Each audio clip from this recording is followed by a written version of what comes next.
And if you enjoy watching our live broadcasts, don't forget to subscribe to our YouTube channel for access to the future missions, launch, highlights, behind-the-scenes rocket content, and more. At this time, the team is not working any issues, and we're proceeding towards an 8:56 p.m. liftoff. Today's mission, USSF-106, is a multi-manifested flight that will be delivered directly to geosynchronous orbit. Navigation Technology Satellite 3, or NTS-3, designed, developed, and integrated by L3 Harris with AFRL, is an on-orbit experiment to help modernize America's positioning, navigation, and timing capabilities by augmenting GPS to make it operate at faster speeds and lower cost. Let's learn more.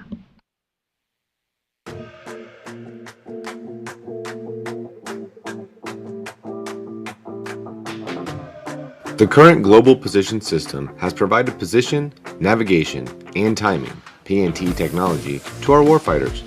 And with the space domain becoming increasingly contested, the United States Air Force and Space Force continue to bolster GPS architecture resiliency. The Navigation Technology Satellite 3, or NTS-3, is a geosynchronous orbiting testbed that will enable experimentation of new PNT technologies and concepts.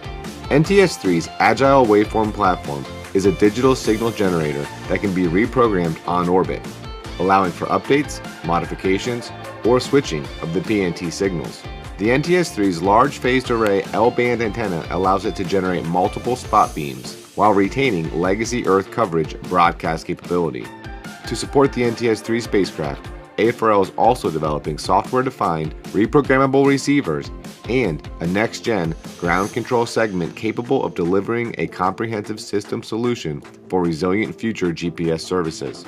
Aside from generating performance data of our experimental components, this experiment focuses on testing out brand new, forward-looking ConOps for military PNT. NTS-3, an AFRL Vanguard program, will provide robust, reliable, and resilient position, navigation, and timing technology to the United States warfighter. As we look at the Vulcan rocket on the pad, we see the American flag across the inner stage and logos for the United States Space Force, ULA, as well as mission artwork on Vulcan's payload fairing. This artwork features a Vulcan god in the center, along with a logo for the NTS-3 mission in the top right corner.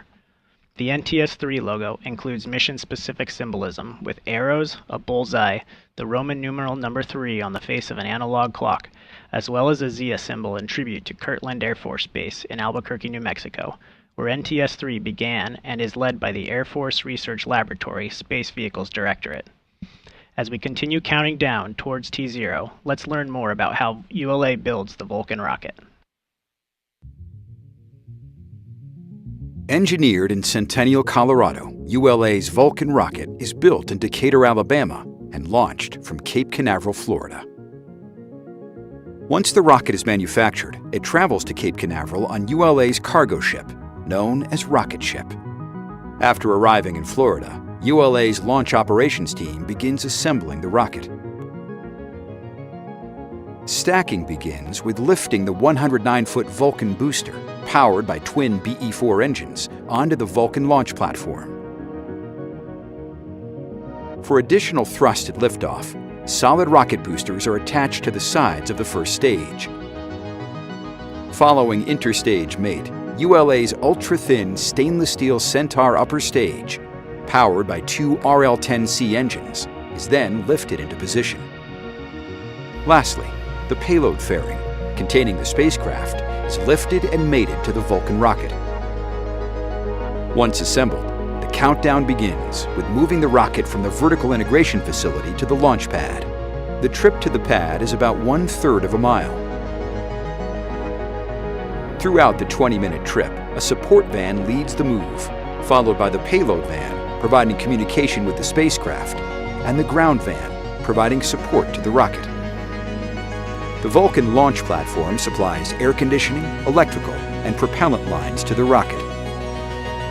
Track mobiles at the rear power the convoy, which includes an environmental control system, providing air conditioning to the payload and rocket, as well as a backup generator. Vulcan arrives at the pad for fueling and other final preparations, and once fueled, weighs nearly 1.7 million pounds, and stands 202 feet tall. As we approach liftoff, I'm joined by ULA President and CEO, Tori Bruno. Welcome, Tori. Thanks, Chris. Good to see you. It's good to see you too. We're a few minutes from liftoff. How you feeling? Well, I'm feeling great. I mean, this is such an important moment for us to see Vulcan enter service, especially in the national security mission. The rocket's looking beautiful. The weather is clean. We're pretty excited. Great. Yeah, liftoff's always an exciting thing to see, but equally exciting for me is the flight of the second stage. Centaur is just an amazing vehicle.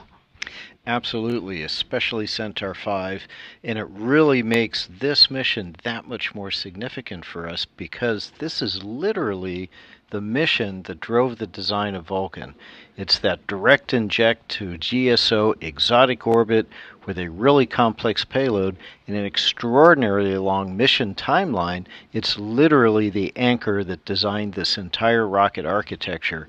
So as we enter into service, that's really something special.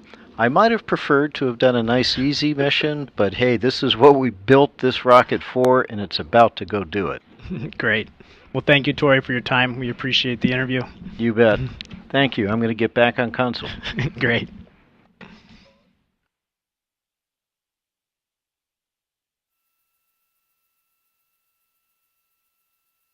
L-minus 12 minutes. All communications switch to channel 1. All personnel and visitors remain in the present position until launch. Maintain operational silence in the LCC. Terminal count briefing. If a condition exceeds a launch constraint any time after the terminal count status check, the observer shall announce hold on channel 1, identify their station, and briefly state the reason for the hold. RLM verify redline monitor and vent table are in the correct configuration for terminal count. Verified. LC locks 2. Go locks 2. Centaur LO2 at flight level. Roger. LC fuel 2. Go fuel 2. Centaur LH2 at flight level. Roger.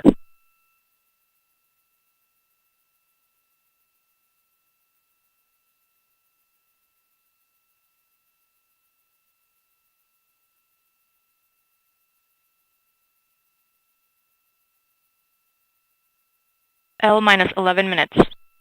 LC switch to ready position. All steps are complete prior to the status check.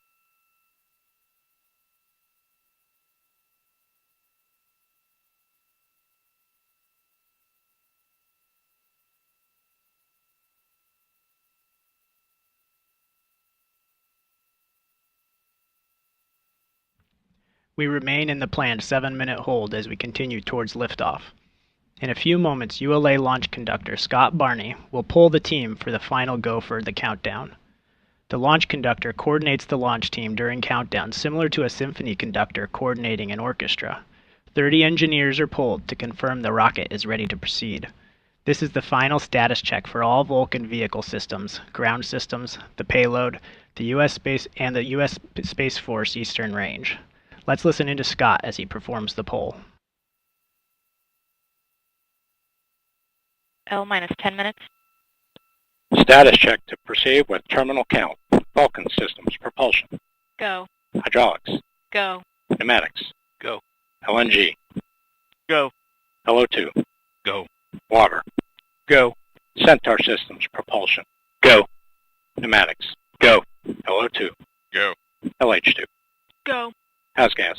Go. Electrical systems airborne. Go. Ground. Go. Facility. Go. RFFTS. Go. Flight control. Go. GCQ. Go. Op support. Go. Com. Go. Umbilicals. Go. Environmental control systems. Go. Redline monitor. Go. Quality. Go. Op safety manager. Go. ULA safety officer. Go. Vehicle system engineer. Go. Anomaly chief. Go. Range and weather. Go. Launch director. Clear to proceed. Mission director. This is the mission director. You have permission to launch. Proceeding with the count. ALC, verify T0 is set for 0056 Zulu. Verified. ABE, issue Polling is MR. complete and the team is go for launch. From now until liftoff, you'll hear launch conductor Scott Barney and the team performing the final steps in the countdown procedure. Several critical activities occur in the final minutes before launch, including verifying fuel tank levels and pressures in the booster and Centaur, and arming the flight termination system. At T-minus 1 minute, the range operations commander confirms the range is green, in a green condition, for launch, assuring there is no nearby constraints like boats, planes, or weather, and that all tracking systems are operational. At T-minus 25 seconds, you'll hear, "Go Vulcan, go Centaur, go USSF-106. This is the final status check of the rocket and payload readiness." At T-minus 6 seconds, initiation of the launch pad water deluge system occurs. At T-minus 3 seconds, the main engines ignite. Then, after seeing Vulcan lift off, you'll hear flight commentator Daniel Brunson providing updates as the rocket ascends into space.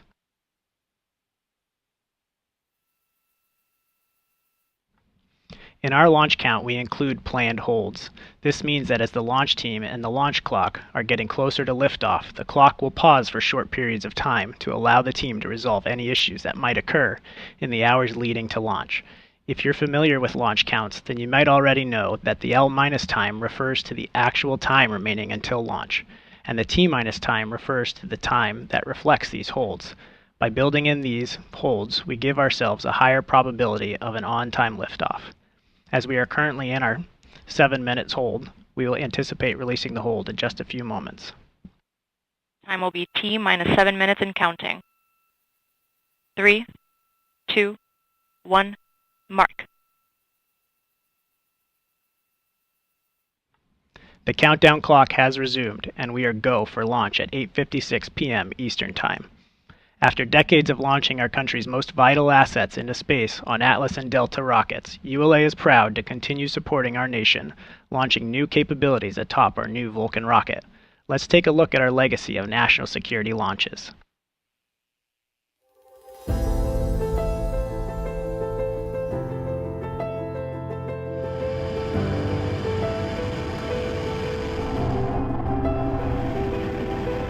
ULA is proud to serve our country and honored to have launched 100 national security missions. The importance of reliably delivering these missions to orbit is never lost on us. They keep our people safe by keeping an eye on our adversaries, delivering critical information to decision makers, providing communication capabilities across battlefields, on land, at sea, in air, and in space. Helping warfighters find their way on the front line and the home front. Monitoring for missile threats. And testing and implementing new technologies that protect our country and our people. 100 national security launches, 100 missions we proudly enabled. We look forward to the next era of national security missions, launching atop ULA's high-performance Vulcan rocket.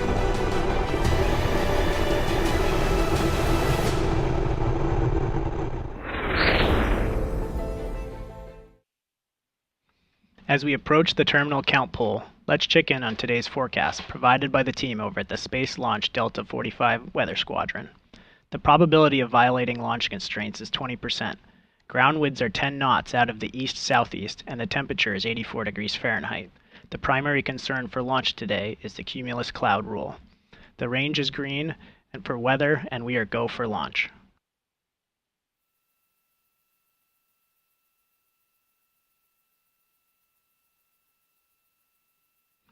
Following liftoff, ULA's Vulcan rocket will be flying an easterly heading from Space Launch Complex 41. Here's a look at today's flight. Following final confirmation of rocket readiness, twin BE-4 engines and 4 GEM 63XL solid rocket boosters produced nearly 3 million pounds of thrust to lift ULA's Vulcan rocket away from Cape Canaveral's Space Launch Complex 41. Shortly after liftoff, the rocket begins a pitchover to attain the proper flight path while minimizing the dynamic pressure it experiences during flight. Vulcan then reaches Mach 1, the speed of sound. With the ability to add 2, 4, or 6 solid rocket boosters, or SRBs, Vulcan can be precisely configured to take any mission to space, from low Earth orbit to Pluto and beyond. These boosters augment the rocket's total thrust at liftoff, adding approximately 460,000 pounds of thrust per SRB. With their propellant expired approximately 90 seconds into ascent, the SRBs burn out, followed by jettison. Jettison time is variable, occurring between 100 and 150 seconds after liftoff, depending on mission requirements. Vulcan's guidance system then activates to steer towards the precise target in space. First stage flight continues as the rocket crosses the Kármán line, entering space. With the majority of propellant expended as Vulcan fights against the force of gravity, the BE-4 engines shut down, and the booster stage separates. With the rocket now weighing less than 10% of what it did at liftoff, dual RL-10C engines on ULA's Centaur upper stage ignite. Spacecraft are encapsulated inside a 5.4-meter diameter payload fairing, which provides a protective environment during ascent.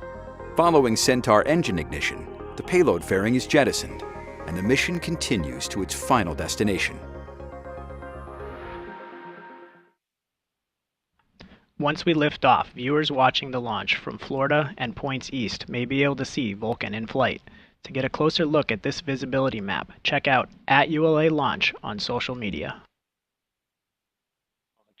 Roger.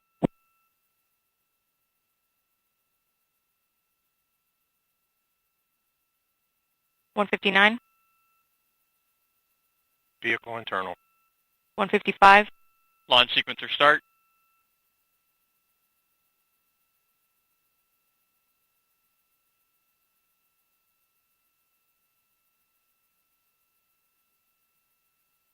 $140, Launch enable. $135, FTS armed.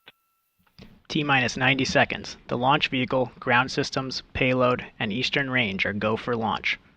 For those of you just tuning in, I'm Chris Veltri, joining you for today's live coverage of USSF-106 atop ULA's Vulcan rocket. At this time, the team is not working any issues, and we're proceeding towards liftoff at 8:56 p.m. Eastern Time.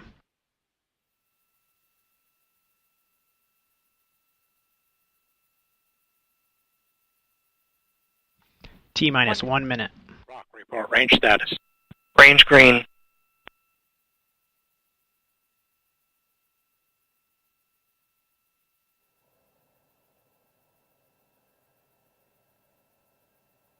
$45, Vulcan tanks at step 3.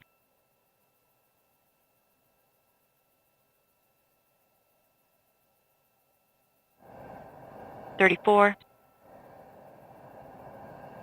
30, EE4 start box, go. 28, Verify ECS routes for launch. Verified. 20, Status check. Go Vulcan. Go Centaur. Go SF-106. 15, 10, T-minus 10, 9, 8, 7, 6, 5, 4, 3. We have ignition. 1. And liftoff of United Launch Alliance Vulcan rocket carrying USSF-106 for the United States Space Force, continuing ULA's soaring legacy in national security space launch with the innovative Vulcan rocket. Thrust, half mile in altitude.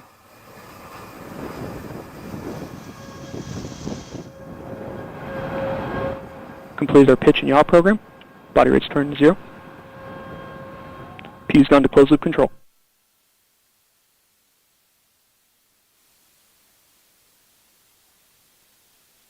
And we've completed our roll program. 3 miles in altitude, half mile downrange. And Mach 1, Vulcan is supersonic.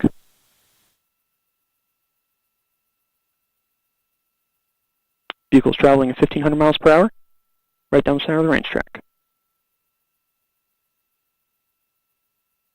Max Q, maximum dynamic pressure. Engine parameters continue to look good. Hydraulics good.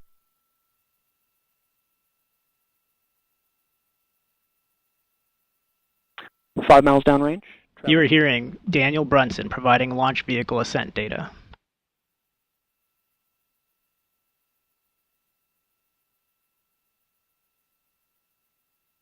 Good indication of SRB burnout, preparing for SRB jettison.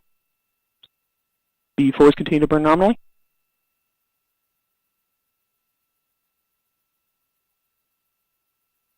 Good indication of SRB separation. VC4 is entering its first throttle bucket, and guidance enabled. We've been able to close loop steering.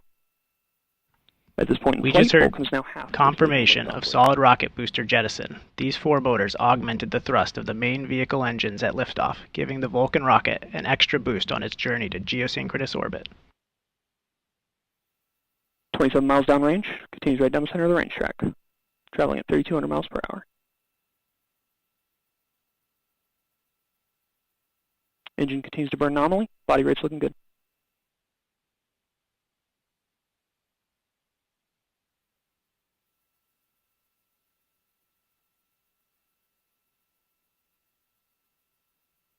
And we've got activation of the RCS pyro valves on the upper stage.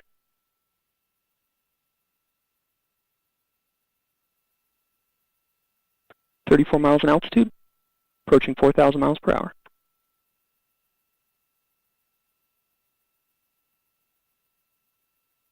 Body rates continue to look as expected.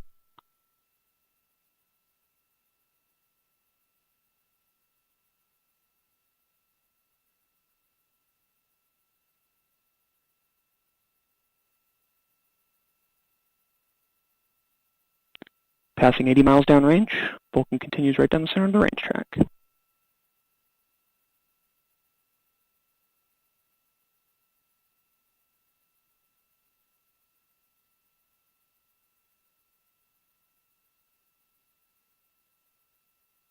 Passing through 45 miles in altitude, 107 miles downrange.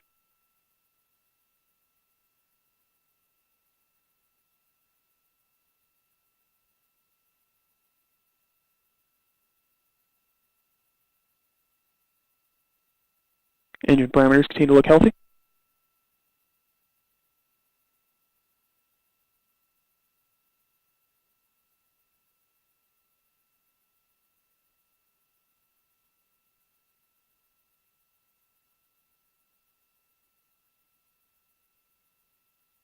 We're now a quarter of our original liftoff weight, 169 miles downrange, 56 miles in altitude.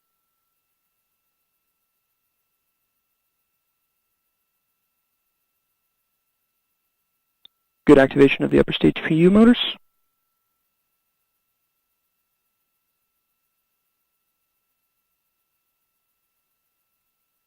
Vehicle's traveling 8,400 miles per hour.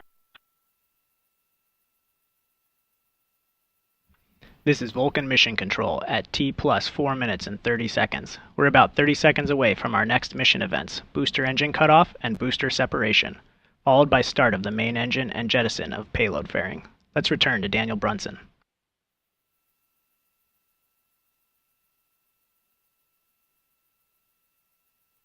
And we've completed boost phase chill down.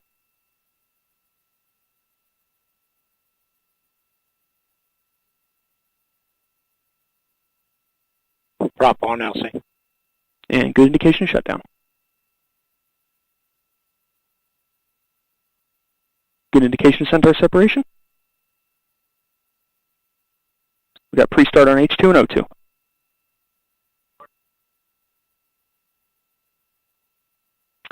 And good start on the upper stage engines. 2 good RL10s. Good indication of PLF jettison. Centaur PU set to open loop control. Body rate's looking good.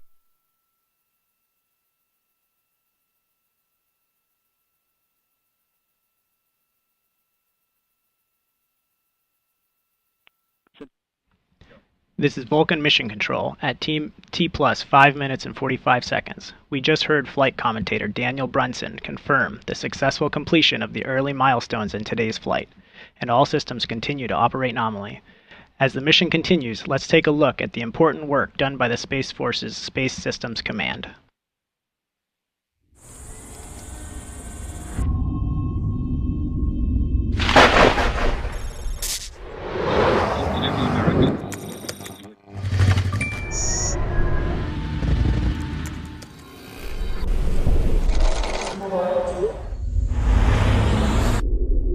ultimate high ground has no ground. The satellites in orbit around our planet provide the critical infrastructure we use to defend and protect the security and prosperity of this world we all share.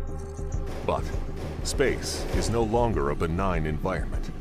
Adversaries and near-peer nations are actively working to dominate the most critical battleground of our day. At Space Systems Command, the time to act is now. The race is on. Our adversary is out there. They are going to work every day, trying to work harder, smarter, faster than us. But we are making sure that that does not happen. The Guardians, airmen, and partners of Space Systems Command are working with unstoppable urgency to innovate and act now, delivering solutions to emerging threats, creating resilient space architectures we can all rely on, especially during times of crisis and conflict. The fight could happen tonight, it could happen tomorrow, it could happen in a couple of years, but we need to start innovating now, and that's exactly what we're doing. For Space Systems Command, working faster means breaking from the status quo, exploiting existing space architectures and capabilities in creative new ways, working with commercial industry, innovators and tech startups, and allied nations to exploit, buy, and build, to deliver better, faster, and more affordably. We are advancing the space architecture that we have up there right now, making sure that it's optimal, making sure that we get new space architecture set up, prototyping, experiments, to ensure that we can outpace the enemy tomorrow. To maintain our lead in space, Space Systems Command has embraced a new culture, empowering its people to race forward. Speak up and connect with industry in unprecedented new ways. Our people are agile, they continue our partnerships, they are working collaboratively day after day in order to contribute to the big warfighter purpose. Space is a team sport. We have to work together to provide integrated, resilient capability and speed in order to fight through any contingency crisis.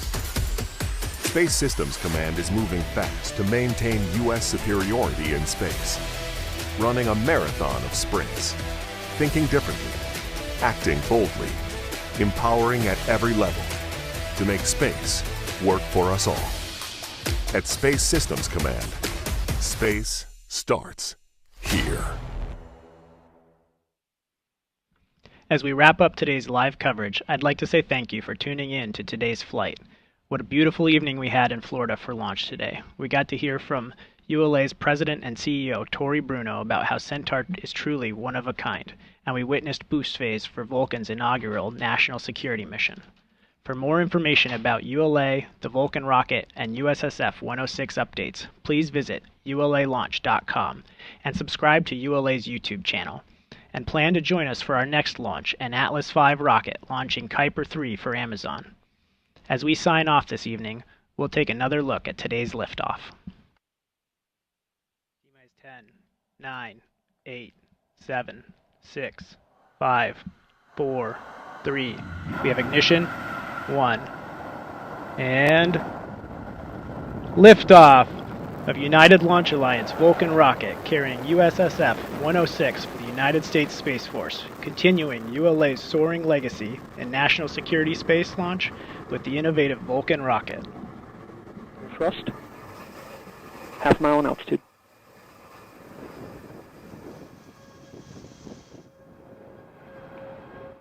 Completed our pitch and yaw program. Body rates turn.